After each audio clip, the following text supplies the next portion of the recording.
Hello students, आज हम bridge course 2025-26 class 9th का सॉल्यूशन देखेंगे। पिछली वीडियो में मैंने पेज नंबर 19 तक आप सभी को सॉल्व करके सारे क्वेश्चंस बताए थे। आज हम पेज नंबर 20 की ओर चलते हैं। देख पा रहे होंगे आप। पहला सवाल है, हल कीजिए। गुणा करना है, यहाँ पर 43 का गुणा 13 में करना है। तो ये तो बहुत इजी क्वेश्चन है, यहाँ पर आपको घबराना नहीं है। जैसे सादे गुणा किए जाते हैं वैसे ही करना है। फिर है प्रश्न क्रमांक दूसरा, हल कीजिए। 348 का गुणा 142 में करना है। तो ये भी आप जैसे नॉर्मल सादा गुणा करते हैं वैसे ही करना है, बट मैं यहाँ पर आपको करके बता रही हूँ। ये मैंने पहले से ही करके रखा है। 348 का गुणा 142 में करना है। तो यहाँ पर 2 का गुणा 8 में करेंगे, जैसे नॉर्मली करते हैं। 2 अट्ठे 16, 16 की 6 हासिल किया 1, 2 चौकी 8, 8 और 1 9। 2 का गुणा 3 में, 2 तिया 6, 6 की 6 6। अब 4 एक स्थान छोड़कर है 4, तो यहाँ पर क्रॉस आएगा। फिर 4 का गुणा 8 में किया, तो 4 8 32, 32 की 2 हासिल किया 3, 4 चौकी 16, 16 और 3 19, 19 की 9 हासिल किया 1, 4 तिया 12, 12 और 1 13। फिर यहाँ पर 1 2 स्थान छोड़कर है, ये देख सकते हैं आप लोग, पीछे से 2 स्थान छोड़कर है 1, तो यहाँ पर डबल बार क्रॉस लगाया। फिर 1 का गुणा 8 में 8 ज्यों के त्यों, 1 का गुणा 4 में किया तो 4 ज्यों की त्यों, 1 का गुणा 3 में किया तो 3 ज्यों के त्यों। बस प्लस कर देंगे जैसे उन गुणों में करते हैं। ऐसे यहाँ पर 6 की 6 ही 6, 9 और 2 11, 11 की 1 हासिल किया 1, 6 और 9 15, 15 और 8 23 और 1 हासिल का था तो 1 24 हो गए। 24 की 4 हासिल किया 2, 3 का गुणा 3 प्लस 4, 3 और 4 हुए 7, 7 और 2 9, 9 आ गए यहाँ पर, 3 और 1 4। ये आपका आंसर आ गया। ऐसे ही आप लोग सेकंड भी कर लेंगे, ये भी इजी है। अब प्रश्न क्रमांक तीसरे की ओर चलते हैं। यदि एक अलमारी में 645 पुस्तकें रखी जा सकती हैं, तो ऐसी 15 अलमारियों में कुल कितनी पुस्तकें रखी जा सकती हैं? एक अलमारी में 645 पुस्तकें रखी जा रही हैं और 15 में पूछा है। एक का दिया है, ज़्यादा का निकालना है, तो क्या करते हैं? मल्टीप्लाई किया जाता है, गुणा किया जाता है। तो इसको भी सॉल्व करके मैं आपको बताती हूँ। तो यहाँ पर सॉल्यूशन देखेंगे प्रश्न क्रमांक तीसरा का।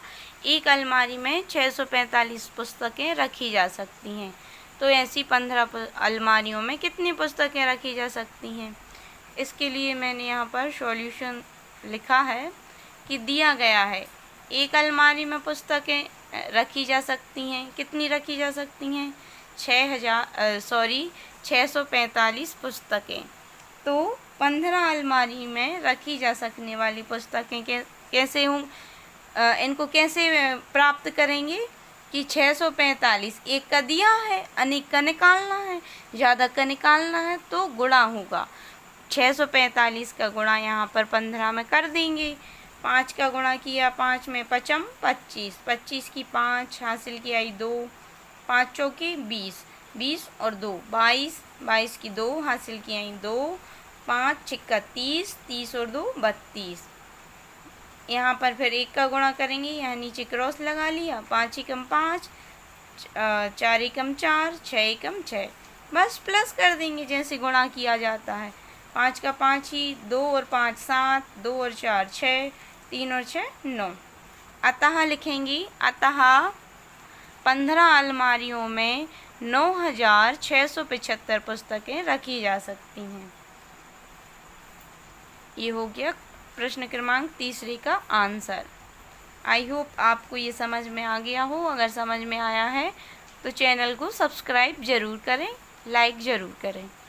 प्रश्न क्रमांक चौथा है, अर्पिता ने वार्षिकोत्सव हेतु अपनी कक्षा के 25 बच्चों से 175 रुपये का चंदा किया। बताइए अर्पिता ने कुल कितने रुपए इकट्ठे किए? ऐसे यहाँ पर भी दिया है कि अपनी कक्षा के 25 बच्चों से उसने 175 रुपये लिए। मतलब यहाँ पर ये दिया गया है कि एक बच्चे से उसने लिए हैं 175, ऐसा नहीं कि 25, ये दिया गया है कि 25 बच्चों से वो 175 रुपये का चंदा लेगी। तो उसने कुल कितने रुपए इकट्ठे किए, बस यहाँ पर 25 का गुणा 175 में कर देंगे, या फिर 175 का गुणा 25 में कर दीजिए, आंसर एक ही आएगा सेम। बस कर दीजिए, 25 की 5 हासिल की आई 2, 5 7 35, 35 और 2 37 हासिल की आई 3, 5 एकम 5, 5 और 3 8, क्रॉस लगाया, 5 दूनी 10 हासिल की आई 1, 7 दूनी 14 और 1 7 दूनी 14 और 1 15, 15 की 5 हासिल की आई 1, 2 एकम 2 और 1 3, 5 के 5 ही 5, 7 के 7 ही 7, 8 और 5 13 की 3 हासिल किया 1 3 और 1 4। अर्थात उसने अपनी कक्षा से 4,375 रुपये एकत्रित किए। ऐसे होगा ये सॉल्व। आप बात करते हैं प्रश्न क्रमांक 5 की। सुहानी अपने बचत बैंक खाते में प्रति माह का मतलब हर महीने वो 2,750 रुपये जमा करती है। 3 वर्ष पूरे होने तक वह कुल कितनी राशि जमा कर चुकी होगी। एक महीने में वो कर रही है, एक महीने में वो कितने रुपए जमा कर रही है, 2,750 रुपये। तो 3 वर्ष में कितने करेगी। यहाँ पर पहले तो ये निकालेंगे कि 3 वर्ष में कितने महीने होंगे।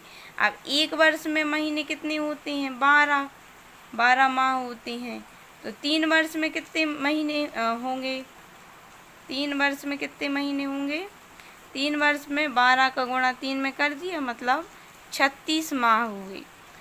36 महीने वो अपने बचत खाते में पैसे जमा करेगी।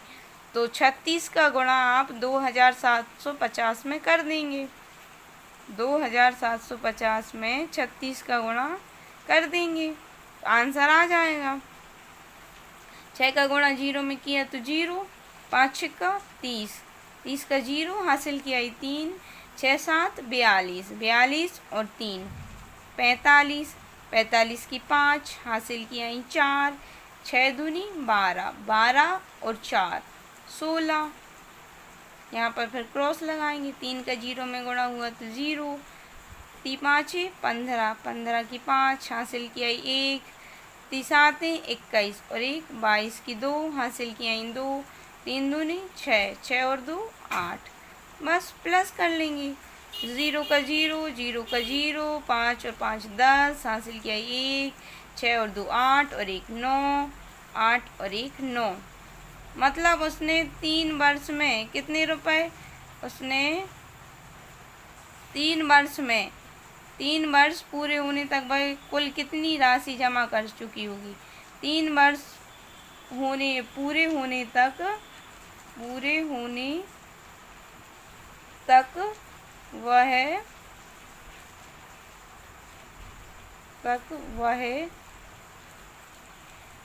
99,000 रुपये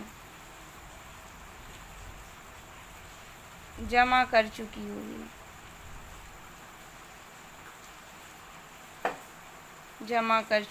होगी, आई होप आपको ये चीज़ें समझ में आ गई हो। Thank you for watching. अगर आपको ये सारे क्वेश्चंस के सॉल्यूशन समझ में आ रहे हैं तो चैनल को सब्सक्राइब कर लें ताकि सबसे पहले वीडियो आप तक पहुंचे। Thank you.